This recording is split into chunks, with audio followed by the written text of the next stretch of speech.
ஒரு எல்லையை வகுத்து மற்றோரை நாம் முடிவெடுக்க அனுமதிப்பதில்லை. நம் முடிவை அவர்கள் ஏற்க வேண்டும் என்கிறோம்.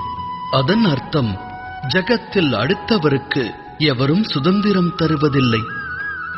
ஒரு மனதின் சுதந்திரத்தை பறித்தால் அவ்விடம் விளைவது என்ன?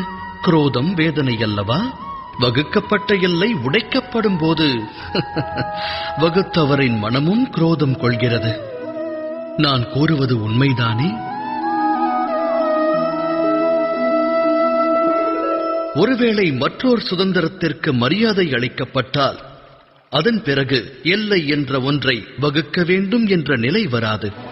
அவ்வாறு ஒரு நிலை உருவாக வேண்டுமெனில் மற்றோர் துன்பத்தை அனைவரும் உற்றார் துன்பமாக எண்ண வேண்டும். உதவி செய்யும் பாங்கை கொள்ள வேண்டும். சிந்தித்து செயலாற்றுங்கள்.